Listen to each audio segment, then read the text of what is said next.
We're with John O'Hurley at the American Century Championship. How many years has this been?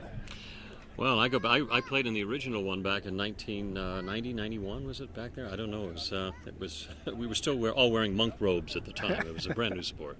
But I think I've been in all but 4. I think that's I've done 20. This is probably my 20-year anniversary. And what's your best finish? If memory serves, I finished in the top 20, and that's as good as I've done.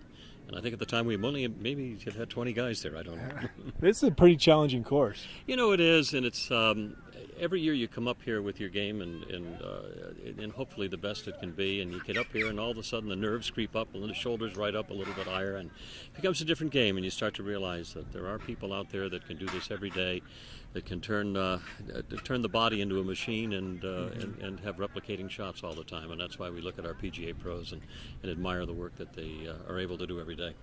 What are some of the nonprofits you work with? I work with quite a few, actually. I've got 3 tournaments of my own. Most of them are children related. I have one called Child Help, which I do out in the desert, and I'm one of the national ambassadors for them, and they basically take the profoundly abused children that are just one step away from the psychiatric hospitals and give them one last chance at being mentored, and it's been an extraordinarily successful group across the country.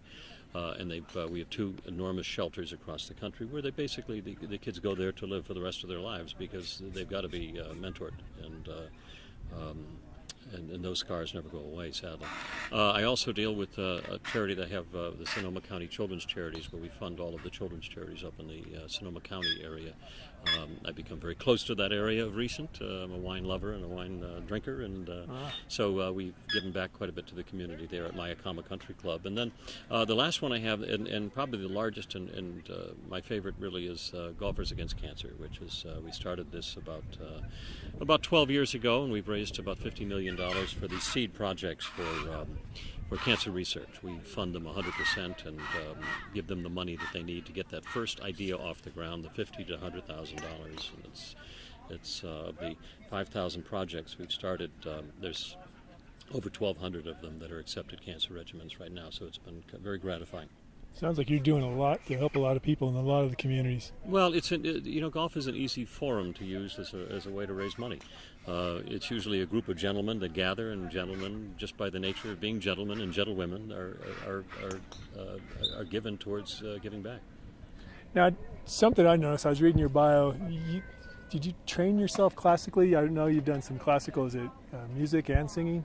I composed. I mean, it was singing. I trained operatically, so I started off in opera in New York, and then moved to Broadway from there. And it's been a slow descending spiral ever since. But and then I started. I'm a self-taught pianist, and I have a million melodies in my head. And so about 10 years ago, I started composing and I found a good guy that I really liked, an electronic cellist named Marston Smith, and the 2 of us have put a couple of albums out together, actually, and both of them have gone to the top of the Billboard charts in the classical alternative area. Much surprising nobody more than me, because I just wanted to kind of put these melodies out, but it's been extraordinarily fun to do. That's neat. For the fans out there, this is a man that's doing some great things in our community, and just reading about you and finding more about you, I'm glad you're here. Glad you're helping the fans out and giving a lot of inspiration. Looking forward to a better week.